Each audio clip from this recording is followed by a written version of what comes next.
Alhamdulillah, selalu saja lisan kita memuji Allah Subhanahu wa taala. Sebagai seorang muslim, kita sangat yakin kalimat alhamdulillah adalah kalimat syukur, berterima kasih kepada Sang Pencipta Allah yang dengannya segala kebutuhan kita untuk roda kehidupan di muka bumi ini akan dipenuhi oleh Sang Pencipta, dan juga akhirnya kita akan dapat balasan di surga yang abadi di akhirat sana. Oleh karena itu jadilah orang yang selalu membasahi lidah dan bibirnya dengan kalimat Alhamdulillah. Selanjutnya kita panjatkan salam hormat kita kepada utusan Allah Nabi besar Muhammad sallallahu alaihi wa alihi wa sahbihi wasallam, sebagaimana Allah telah perintahkan kita untuk mengucapkan salam hormat tersebut, dan tentunya sebagai balas jasa 23 tahun dari masa hidup beliau semuanya digunakan untuk agama ini. 13 tahun fase Mekah semuanya dengan hinaan, cacian, dan puncaknya diusir dari kampung halamannya Mekah. Kemudian 10 tahun fase penyempurnaan agama ini yang akhirnya sampai kepada kita. Nah, pada kesempatan ini Bapak Ibu sekalian, kita akan masuk ke faktor ketiga.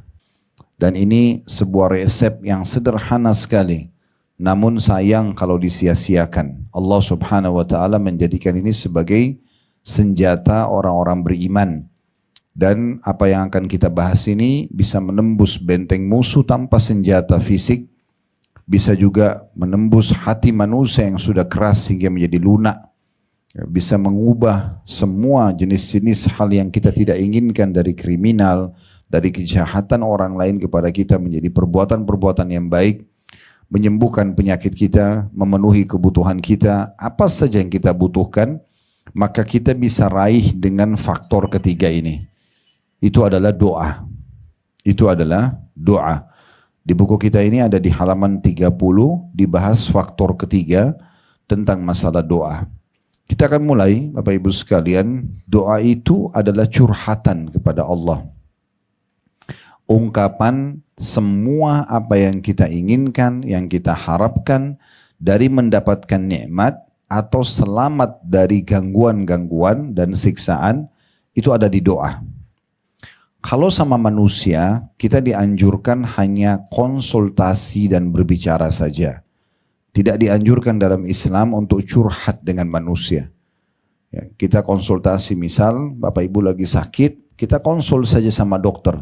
Makanya diistilahkan dengan konsultasi. Ya. Kalau kita datang ke dokter, dok kepala saya sakit sudah 2 hari. Kira-kira apa obatnya? Maka terjadilah respon dari dokter mengatakan sudah berapa lama, apakah memang sepanjang hari dirasakan, apakah ada makanan tertentu yang dimakan, apakah kurang istirahat, atau terjadilah konsultasi tersebut, akhirnya disimpulkan Anda butuh obat ini dan istirahat sekian lama misalnya. Itu konsultasi. Begitu juga dengan para ustadz dan ustadzah. Kalau kita mau tanya tentang sebuah hukum, konsultasi saja. Ustaz, suami saya ucapin kalimat talak dalam kondisi dia sadar, tapi emosi. Apakah jatuh talaknya misalnya? Atau tentang anak saya susah sekali disuruh sholat. Bagaimana caranya supaya saya bisa menasihatinya? Atau pendapatan suami saya kadang-kadang ada yang tidak jelas dari mana. Apakah itu halal untuk saya nikmati? Atau kita konsultasi. Tanya hukum, kemudian terima jawaban dari ustaz atau ustazahnya, selesai. Itu namanya konsultasi. Itu sama manusia begitu. Dan tidak dianjurkan dalam Islam untuk curhat dengan manusia. Menyampaikan dan menuangkan semua permasalahan kita pada manusia. Itu tidak benar. Lalu ada yang tanya, kemana Ustaz saya harus curhat kalau begitu? Kepada Sang Pencipta Allah. Harus semua curhatan kita hanya kepada satu sumber, yaitu Allah Subhanahu wa taala saja. Karena kalau kita sedang mendapatkan nikmat, yang ciptakan kita Allah, yang ciptakan nikmat itu Allah, yang bisa pertahankan hanya Allah. Kalau kita sedang hadapi masalah, yang ciptakan kita Allah, yang ciptakan permasalahan itu, penyakit kah atau yang lainnya adalah Allah, yang bisa memberikan jalan keluar hanya Allah saja. Inilah yang dibahasakan oleh Nabi SAW. Kalau kalian minta kepada Allah, mintalah maksimal. Berlebihan dalam minta dan curhat kepada Allah, karena yang sedang kalian seru adalah Tuhan yang Maha Mulia. Dan juga Aisyah berkata radhiyallahu anha, kalau kalian minta kepada Tuhan kalian, mintalah segala sesuatunya manjalah padanya sampai tali sendal kalian. Di masa dulu kebetulan orang-orang kalau pakai sendal itu terbuat dari kulit yang keras bagian pijakan kaki, sisanya diikat dengan tali sampai ke betis. Itu model sendal masa dulu, maka mereka membahasakan dengan tali sendal. Kata Aisyah radhiyallahu anha ummul mukminin, mintalah kepada Tuhan kalian walaupun tali sendal kalian. Betul-betul kita tuangkan semua kepada Allah subhanahu wa ta'ala. Dalam riwayat-riwayat yang lain, mintalah kalian kepada Tuhan kalian apa saja selama itu bukan haram, dan selalulah merengek, manjalah padanya, karena sesungguhnya Allah benci justru dengan orang yang tidak curhat atau tidak menyampaikan atau berdoa kepadanya. Ya, seorang penyair Arab mengatakan, jangan kau minta sama manusia. Maksudnya sekarang tuangkan semua permintaan sama manusia, karena kalau kau minta dia akan marah. Sekali kita minta, dia mungkin beri 2 kali, 3 kali, 10 kali dia akan mengatakan kenapa kau minta terus. Tapi mintalah kepada zat, maksudnya Allah, yang kalau kau tidak minta justru dia marah. Kalau ada orang yang tidak mau minta kepada Allah, tidak mau manja, tidak mau curhat, tidak mau mohon kepada Allah, maka ini justru Allah marah padanya. Makanya dalam sebuah hadis Nabi SAW bersabda dalam hadis riwayat Tirmidzi, man lam yad'u Allah yaghdab alaih. Siapa yang tidak minta kepada Allah, justru Allah murka padanya. Yang tidak mau berdoa, justru Allah murka.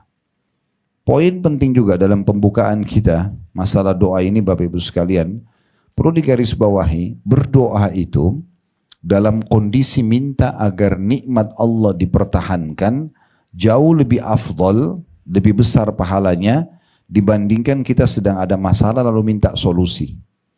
Maksudnya begini, kalau ibu lagi sehat, ibu lagi melimpah rezeki, ada harta, ada rumah, ada pasangan, ada anak, ada makanan, ada semuanya, badan juga sehat.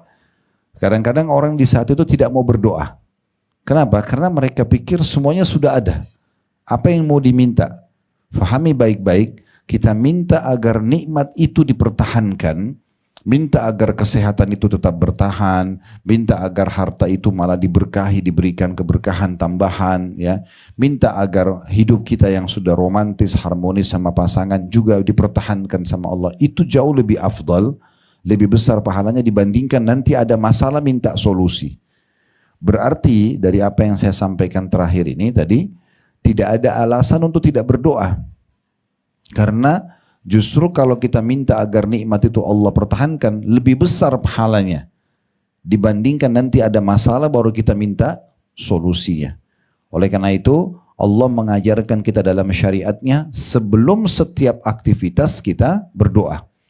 Sebelum makan berdoa, sebelum tidur berdoa, sebelum keluar rumah, sebelum masuk kamar mandi, sebelum berpakaian, sebelum biologis, sebelum semuanya kita berdoa. Kenapa? Agar kita mohon kepada Allah agar nikmat itu diberkahi, agar nikmat itu dipertahankan oleh Allah. Nanti kalau selesai baru kita bersyukur memuji Allah subhanahu wa ta'ala. Hati-hati Bapak Ibu sekalian, jangan dianggap remeh faktor ketiga ini dengan cara tidak mau berdoa. Karena ini bisa sampai pada tingkat dosa kepada Allah subhanahu wa ta'ala. Justru kalau tidak mau manja dan curhat kepada Allah subhanahu wa ta'ala. Mohon maaf. Jadi kita harusnya menjadikan doa ini betul-betul sajian harian kita. Bahkan kita lebih butuh doa daripada makanan yang kita mau makan kalau lapar, minuman yang kita minum kalau kita lagi haus, tempat tidur kalau kita ngantuk, obat kalau kita sakit. Sebelum pergi ke dokter, berdoa dulu sama Allah. Ya Allah, sembuhin penyakit saya. Nanti Allah akan datangkan cara kesembuhan ya dari sisinya. Tiba-tiba kita konsultasi sama seorang dokter cocok, resepnya cocok, sembuh. Apakah dokter sama resep yang sembuhkan? Tentu saja bukan. Justru Allah subhanahu wa ta'ala yang mudahkan. Jangan sampai Bapak Ibu sekalian kita sakit, lalu konsultasi sama dokter menjadi program nomor 1, melupakan doanya. Sehingga nanti kalau sudah mentok, sudah 20-30 dokter yang diajak ngomong, konsultasi dan ternyata nggak sembuh-sembuh, barulah mereka sholat malam berdoa kepada Allah. Ini keliru. Kalau sholat malam di hari pertama, maka Allah akan mudahkan kesembuhannya. Allah akan mudahkan segala urusannya. Bahkan mintalah segala sesuatu walaupun itu hal kecil di mata kita. Kenapa Bapak Ibu mengharamkan diri dari pahala dengan kalau mau keluar ke mall misalnya mau belanja, lalu kita minta, ya Allah mudahin parkiran buat saya. Mungkin sederhana, tapi bisa saja hanya dengan mohon itu, mudahkan pakaian yang saya ingin beli, mudahkan makanan yang saya ingin makan dari restoran itu bisa. Kita dapat nikmatnya, kita dapat pahalanya. Karena doa itu adalah ibadah kepada Allah Subhanahu wa ta'ala. Bahasa jangan curhat sama manusia juga ini perlu difahami Bapak Ibu sekalian.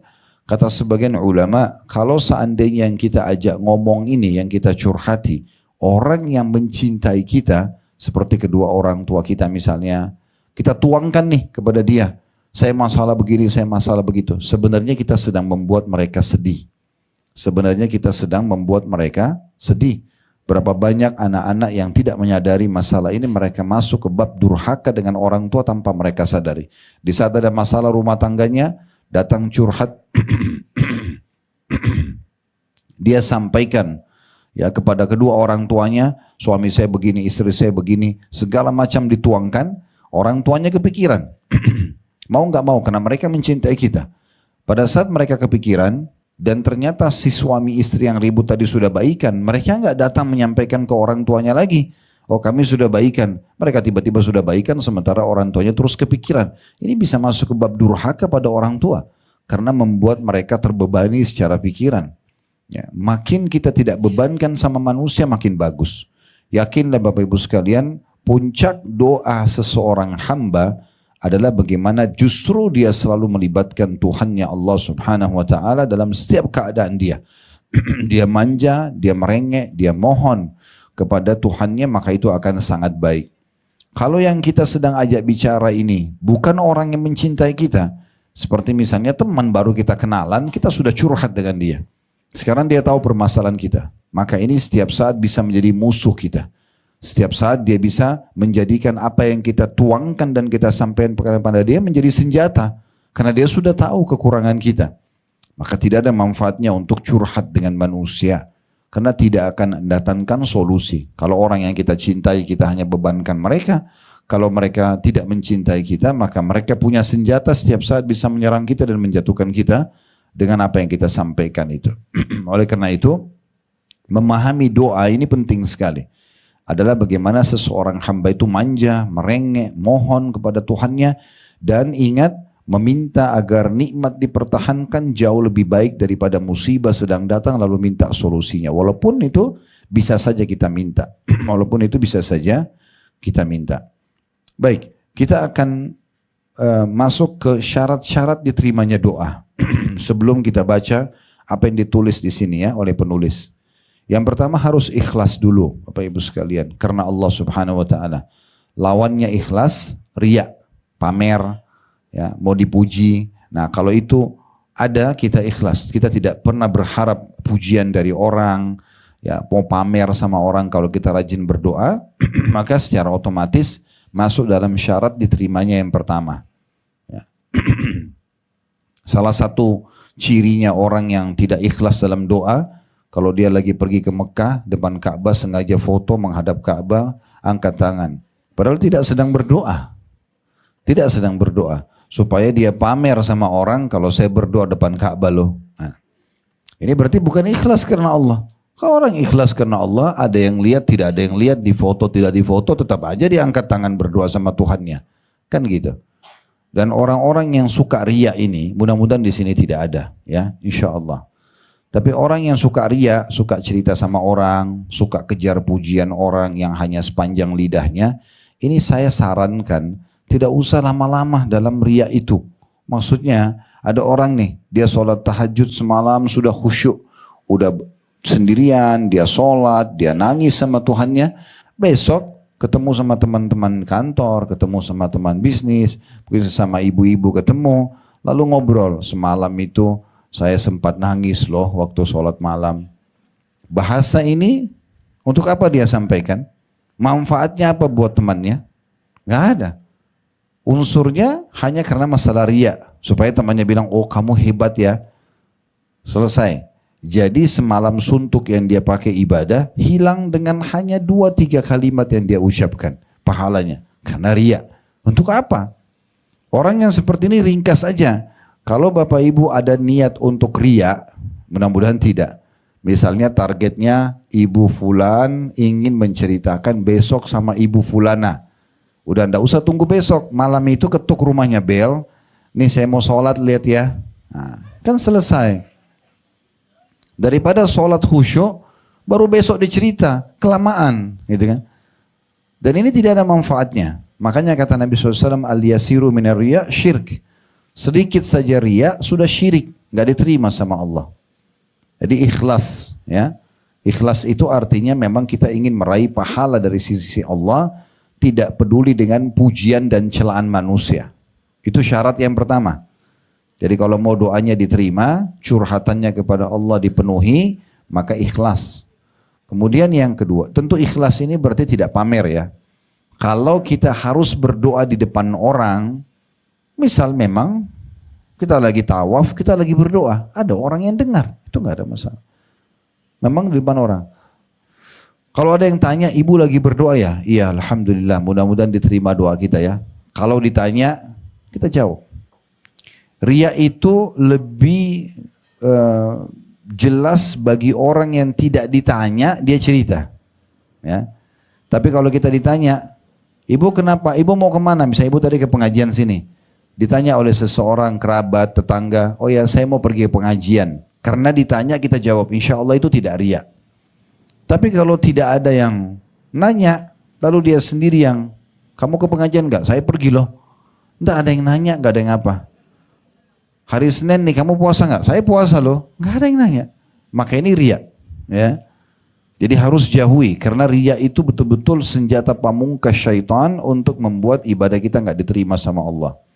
Makanya kata Nabi SAW dalam hadits Abu Daud, Inna Allah la yakbalu amalan illa makana khalisan liwajhi. Allah tidak akan terima amalan kecuali yang ikhlas karenanya. Itu yang pertama. Yang kedua, harus mengikuti contoh dari Nabi SAW.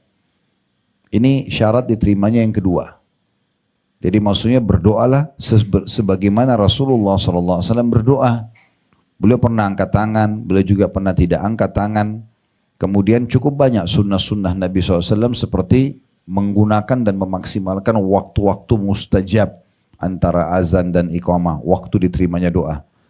Kemudian pada saat hujan turun, sepertiga malam, lagi musafir, lagi puasa, doa muslim untuk muslim yang lainnya. Boleh kita bilang sama kedua orang tua kalau masih hidup, atau siapa saja yang kita kenal, tolong doain saya ya. Apakah dia mau umroh haji atau tidak. Tetap saja kita minta supaya doain, jangan lupa ya, sebutin saya juga dalam doa kamu ya. Itu semua dibolehkan.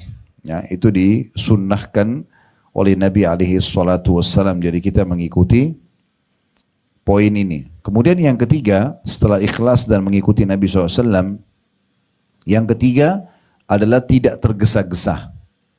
Tidak tergesa-gesa. Maksudnya tidak tergesa-gesa dalam mengucapkan doa itu, dan juga tidak tergesa-gesa menunggu jawabannya. Karena kata Nabi SAW, yustajabu li ahadikum malam ya'jal. Seseorang di antara kalian pasti diterima doanya selama dia tidak tergesa-gesa. Tergesa-gesa ada dua ya, dalam ucapan. Jadi jangan karena kita rutinitas berdoa, lalu kemudian seperti orang kumur-kumur saja. Tidak tahu apa yang dibaca. Ibu tenang. Rabbana atina fid dunya hasanah. Renungi maknanya. Ya Allah, berikanlah aku semua yang terbaik di dunia. Wa fil akhirati hasanah. Dan semua yang terbaik di akhirat sana. Dari derajat yang tinggi, dari pengampunan, ya. Kemudian waqina adzaban nar, selamatkan kami dari api neraka. Wadkhilnal jannata ma'al abrar, masukkan kami ke dalam surga bersama orang-orang yang patuh. Ya Azizu ya Ghaffar, wahai Zat yang Maha Mulia dan Maha Pengampun, ya Rabbal Alamin, wahai Tuhan alam semesta. Atau dalam bahasa Indonesia. Ya, yang penting harus difahami di sini, kita tidak tergesa-gesa dalam mengucapkan dan juga tidak tergesa-gesa dalam menunggu jawabannya. Ya. Jadi sabar aja, seperti kita kalau lagi ngajuin sesuatu pada orang, minta dinaikin gajinya, minta apalah yang kita harapkan dari manusia, tentu saja kita sabar tunggu prosesnya. Maka ada proses yang Allah akan terima doa tersebut. Ya, dan Allah sudah ciptakan sebuah sistem Bapak Ibu sekalian yang kita tidak keluar dari sistem itu. Contoh kita lagi lapar minta, ya Allah hilangin lapar saya. Apakah langsung laparnya hilang? Jawabannya tidak. Sistem yang Allah buat adalah kita terfikir mau makan apa, lalu kita kunyah makanan itu, setelah itu diproses di usus baru laparnya hilang. Kita capek, Allah buat kita ngantuk, tidur, setelah sekian jam tidur, prosesnya baru capek kita hilang. Kan begitu. Jadi ada prosesnya. Proses ini harus kita fahami ya, sehingga kita tidak tergesa-gesa dalam mengucapkan ataupun menunggu jawabannya.